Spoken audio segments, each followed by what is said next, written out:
기운이 있어가지고 기침을 할 때마다 영주님에게 팍, 라첼님에게 팍 이렇게 계속해서 기침을 하도록 하겠습니다. 자, 오늘 뜨거운 성장 정말 의미 깊은 날입니다. 왜냐면은 아시다시피 그 유익남 본 채널이 수익 창출이 정지가 되었어요.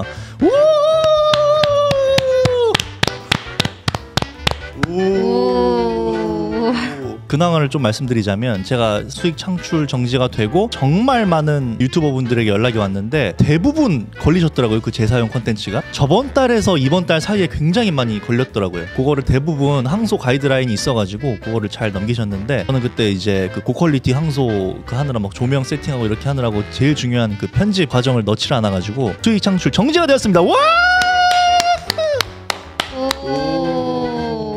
근데 재미있는 걸 또 말씀드리자면 저는 이제 유튜브 수익 구조가 거의 100% 유튜브에서 나오는 구조예요. 제가 뭐 다른 일을 하는 게 아니고 저는 유튜버이기도 하고 저는 이제 멤버십이랑 그걸로만 해가지고 했기 때문에 거의 100%가 이게 딱 막힌 상태인데 처음에는 당연히 막막했죠. 근데 이제 항소가 기각되고 2-3일 동안 굉장히 좀 답답하고 힘들고 그랬었는데 근데 또 희한하게 여러 가지 기회들이 많이 오더라고요. 그래서 광고 기회도 오고 하다 보니까 아마 이번 달은 원래 이제 제가 이제 유지했던 그 수익보다 조금 더 높은 금액을 이제 하게 돼서 위기는 기회다. 오!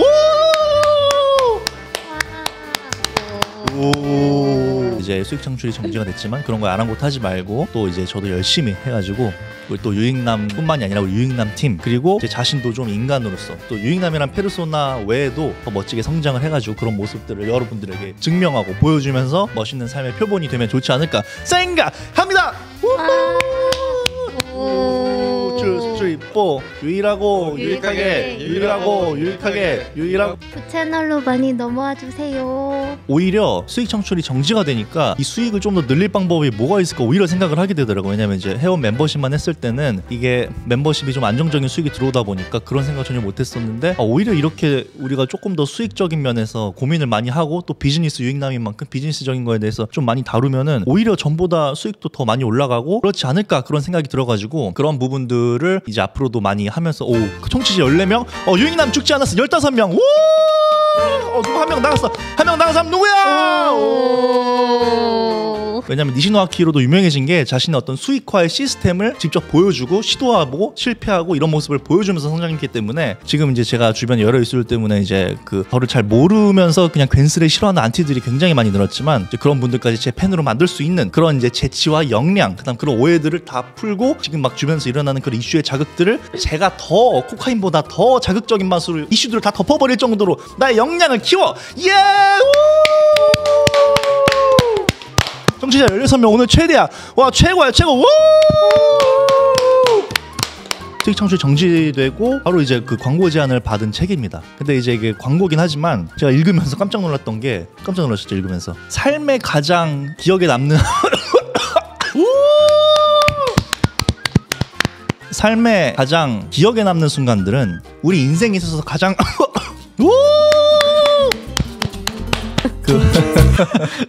박수로만 1시간 하는 거 아니에요? 이것만 안 해도 기침 덜 나올 것 같은데. 오케이. 우리 삶에 있어서 가장 기억에 남는 순간들은 가장 빛나는 순간들은 가장 치열했던 순간이다 라고 하면서 이제 책이 시작이 되는데 요거 이제 어나더 레벨 우리가 어떻게 하면은 다음 단계 어나더 레벨로 갈 수 있는가에 대한 책인데 이 일지에도 썼지만 감히 얘기하는데 제 인생에 있어서 5손가락 안에 드는 책이라고 전 진짜 진심으로 생각을 해요. 굉장히 쉽게 읽을 수 있고 제가 지금 겪고 있는 이 위기의 순간들이 정말 헛된 게 아니고 너무나도 의미가 있고 어떻게 보면 가장 중요하구나. 이제 이 책에서 계속 나오는 게 왼쪽 길과 오른쪽 길 두 갈래 길을 얘기를 해요. 이 책의 이제 부제도 이제 어나더 레벨 두 갈래 길이라는 거거든요. 그래서 왼쪽 길 왼쪽 길 오른쪽 길이 있는데 왼쪽 길은 편하고 자극적이고 중독에 가까운 길 오른쪽은 불편하고 고통스러운 길이 있는데 이 세상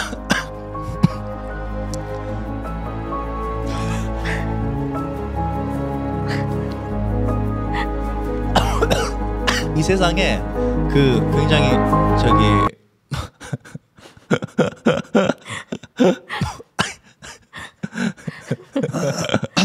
이게 참 힘든 상황이 오니까 막 실소가 막 나오네요. 그죠? 이거 수익 창출 이것 때문에 막 스트레스 받고 주변에서도 막 시비 걸고 이런 사람들이 생기다 보니까 안 걸리던 감기에도 막 걸리고 하네. 어쨌든 그래서 왼쪽 길과 오른쪽 길이 있는데 이 세상의 모든 혜택은 고통 뒤에 있다는 거야. 다시 이 세상의 모든 혜택은 고통 뒤에 있다. 고통 뒤에 있다 이렇게 얘기를 하는 거예요. 그래서 고통이 습관이 되고 규율이 되면 우리에게 진정한 자유가 생긴다라는 얘기를 해요. 강민호 작가님이 초등학교 졸업 초졸이라고 하시더라고요. 초등학교 졸업만 졸업하고 굉장히 열등감이 많으신 분이었는데 당신이 성장하는 데 있어서 고통을 기대하지 않는다면 그건 성장이 아니다라고 이제 딱 집어서 얘기를 해주니까 요즘 굉장히 고통스러운 시간인데 내가 이게 또 성장을 하기 위한 그런 순간들이구나라는 이제 생각을 하면서 굉장히 또 기분이 좋았고 이 두 갈래 길이라는 게 좀 메타포적인 얘기이기도 하지만 실질적으로 이 사람이 이 두 갈래 길에 대해서 깨닫는 어린 시절의 경험이 있어요. 강민호 작가님이 어렸을 때 아버지와 함께 경마장에 가게 됩니다. 아버지가 왼쪽 길 그러니까 담배 연기가 자욱하고 막 사람들 막 열광하고 그러니까 도박장이죠. 이제 도박을 막 이렇게 하는데 쾌쾌하고 그 매캐한 그 담배 연기가 가득한 경마장에서 이 경마가 빨리 끝나기를 기다리면서 아빠를 이렇게 쳐다봐. 그런라 이제 강민호 작가님이 40대가 되고 두 아이가 생기고 나서 차를 타고 띠띠 빵빵 띠띠 빵빵 띠띠 빵빵 띠띠 빵빵 유익남팀 너와 나 신나게 워 띠띠 빵빵 띠띠 빵빵 띠띠 빵빵 띠띠 빵빵 와 하면서 이제 가고 있는데 이 사람이 깜짝 놀란 게 동물원을 가기로 했대요. 동물원. 이게 실제로 길을 갔는데 두 갈래 길이 나왔대요. 그래서 왼쪽에 자기가 어렸을 때 갔던 경마장이 있고 오른쪽에 뭐가 있었냐면 동물원이 있었던 거예요. 자기는 태어나서 단 한 번도 동물원을 가본 적이 없었다는 거예요. 심지어 동물원이 있는지도 몰랐어요. 동물원이 있는지도 모르는 상태에서 충격을 받은 거죠. 나는 항상 우리 아버지는 왼쪽 길을 택하시는 분이었지만 내가 이렇게 자라나서 아이들을 데리고 오니까 나는 어린 시절 왼쪽 길만 갔는데 아버지 따라서 내가 오른쪽을 선택할 수 있는 삶을 살 수도 있구나 하면서 선택한 것이 바로 어나더 레벨. 삶의 기적을 맞이하고 싶은가? 불편한 길을 선택하라. 그래서 이제 훈련할 것인가 후회할 것인가인데 굉장히 좀 스토이크하고 약간 그 데이비드 고긴스가 떠오르는 다리가 부러져도 뛰어라 4인 릴레이 경기를 혼자 뛰면서 그냥 미친듯이 뛰어라 라는 데이비드 고긴스처럼 좀 그 삶의 어떤 본질은 고통이고 그 고통을 받아들일 때 우리는 진정으로 성장할 수 있다 라는 것들을 이제 본인의 이야기들을 통해서 얘기를 하는데 이 시기에 이 책을 만난 게 진짜 행운이다. 이런 어떤 글귀를 읽을 수 있는 그런 기쁨, 우연 그런 것에 되게 감사하는 그런 장이었습니다. 여기 이제 몇 가지 챕터 중에 그게 이제 바로 하나였습니다. 그것은 바로 두 갈래 길. 여러분은 어떤 것을 선택할 것인가? 왼쪽의 삶을 살더라도 오른쪽의 길을 택할 수 있다. 그것이 바로 어너더 레벨입니다. 그리고 또 하나 재밌었던 건 뭐냐면 이건 저도 좀 부끄러운 얘기인데 이제 후반에 가면은 이런 얘기가 나와요. 남을 평론하고 평가하려고 하는 욕망에서 벗어나야 한다. 이건 책에 나온 얘기예요. 한 명 나가서 누구야? 한 명 나갔어 누구야? 한 명 나간 사람 누구야? 못 나가 나간 사람 누구야? 나간 사람 그 알려주세요. 누구예요 나간 사람? 나간 사람 누구야? 나간 사람 평가하지 말죠. 오케이 바로 그겁니다. 바로 몬테님. 우! 평가와 평론에 대한 욕망에서 벗어나야 진정한 성장과 성공을 할 수 있다고 얘기를 하거든요. 그래서 저는 이거를 보고 이 장을 되게 오래 읽었어요. 이 부분을 되게 오래 읽었어. 어떻게 보면은 좀 반성을 많이 하기도 했는데 무슨 얘기가 나오냐면 예를 들면 이런 거예요. 사실은 또 한 명 나와서 두 명 나갔네?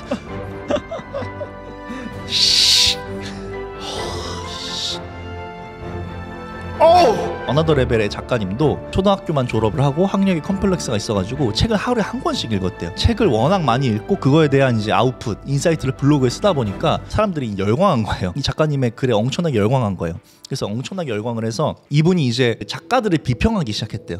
이 작가는 뭐고 이 작품은 뭐가 별로고. 제가 여기다가 써놓은 게 있는데 인용을 해서 읽는 게 좋을 것 같아서 지혜로운 사람들은 자기 능력을 자아성찰과 발전, 나아가 다른 사람들의 성장과 성공을 돕기 위해 사용합니다. 하지만 되게 똑똑함과 어리석음의 경계를 분별하지 못하는 사람은 자기가 가진 능력을 자신의 가치를 높이는 데 사용하는 것이 아니라 타인의 가치를 부정하는 데 사용합니다. 그리고 이를 논리적으로 증명하기 위해 사용합니다. 자신이 옳다는 사실을 확인하고 자기 합리화를 하기 위해 똑똑한 지능을 활용하는 것입니다. 결과적으로 자신의 근본적인 신념과 행동을 변화시키지 않기 위해 현상을 부정하고 스스로를 설득합니다. 이렇게 지능적인 방식으로 자존감을 보호하려는 사람들의 발언은 단기적으로 동일한 내면의 욕망을 감추고 있는 사람들에게 사이다로 칭송되곤 합니다. 대상을 낮추는 방식으로 논리적, 도덕적 우월감의 쾌감을 공유하는 행위로 팬덤이 형성되면 팬덤이라는 내집단을 통해 다시 자신이 옳다는 사실을 확인합니다. 결과적으로 자신은 아무런 생산적 가치를 내놓지 않고도 다른 대상이 생산한 가치를 끌어내리며 자신의 가치를 높이고자 합니다. 조던 피터슨 교수가 트롤러들에 대해서 얘기를 하면서 인터넷에서 가장 나르시시스틱한 굉장히 그 자기 고치적인 부류들이 악플을 다는 그 트롤러들이다 라고 얘기를 한 적이 있거든요. 심리학적으로 악플을 다는 사람들은 그냥 그 사람이 기분 나쁘게 하려고 하는 것도 있지만 어떻게 보면 자신의 지적 능력을 좀 과시하려는 사람들도 많거든요. 사실은 그 근본 층위를 들어가다 보면 이 강민호 작가도 좀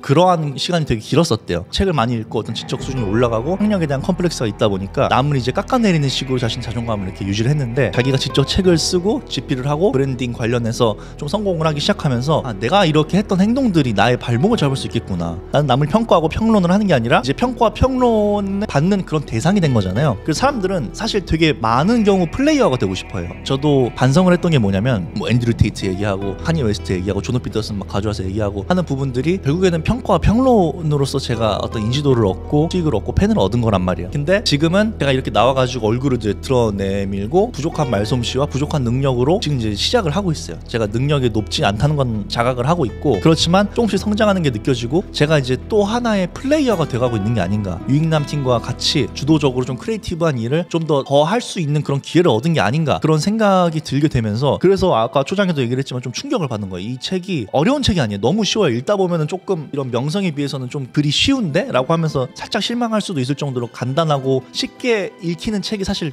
쓰기가 되게 어려워요. 굉장히 쉽게 읽히고 이거 뭐 한 80%는 아는 내용 아닌가? 할 텐데 그 아는 내용을 자신의 실예를 통해 가지고 얘기를 하는 부분에 있어서 되게 감동을 받은 거죠. 또 한 명 나갔네.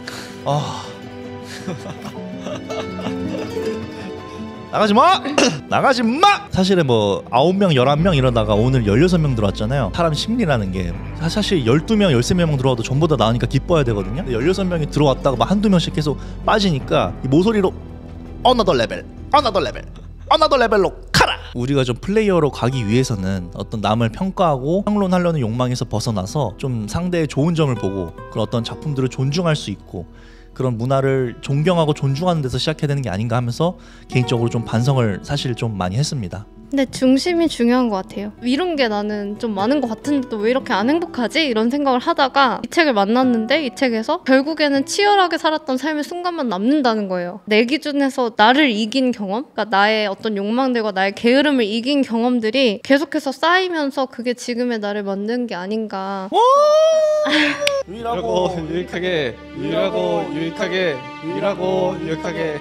약간 비꼬은 것 같아. 기분이 썩 좋지 왜 않아요. 그랬냐면 제가 그 얘기를 들으면서 떠오르는 얘기가 생각 하나가 있어서 그래. 저는 이제 웬만하면 모니터링 안 하려고 하는데 최근에 또 이제 뭐 연관 영상이 떠가지고 유익남을 이제 비판을 하는 영상을 본 거예요. 그 비판의 영상은 그냥 좀 뭐 합당하고 와 내가 반성해야 될 부분이 있다 요 정도였는데, 댓글이 유익남 다뤄줘서 고맙습니다. 유익남 이 새끼 막 이런 얘기가 있는 거였죠. 내가 어떤 선택을 하고 내가 어떤 걸 겪었는지도 모르는 사람들이 그냥 막연하게 싫어가지고 마지막까지 제가 좀 지키고 싶은 게 있어가지고 발설하거나 얘기하지 않는 사실들도 많고, 그것 때문에 생기는 오해도 엄청 많아서 내가 뭐 의리가 없다 막 뭐 한다 이런 얘기를 들으니까 저도 사람인지라 막 감정이 막 복받쳐 오르는 거예요. 내가 어떤 시간들을 인내하고 있는지도 모르고 내가 어떤 상황이 있는지도 모르고, 이 책에서도 나오는데 그 사람을 정말로 알면 싫어할 수가 없다고 얘기를 해요. 근데 반대로 얘기하면 뭐냐면 그 사람을 모르기 때문에 싫어하는 거거든요. 내가 지금 인내하고 있는 것들, 그 다음에 내가 실제로 문제가 되었던 그 인간관계에서 내가 했던 일들을 사람들이 알면 저를 미워할 사람이 한 명도 없다고 전 자부해요. 전 그 자부로 지금도 버티고 있는 거예요. 나를 잘 모르는 사람들에게 미움을 받는다는 생각이 드니까 기분이 되게 안 좋은 거예요. 진실은 어쨌든 사람들이 언젠가는 알 거기 때문에 내가 적극적으로 소명하지 않은 부분들이 오히려 더 퇴색돼가지고 나한테 실질적으로 나쁜 결과가 오고 있지 않나면, 나는 다른 사람들처럼 똑같이 막 그렇게 하고 싶지가 않으니까,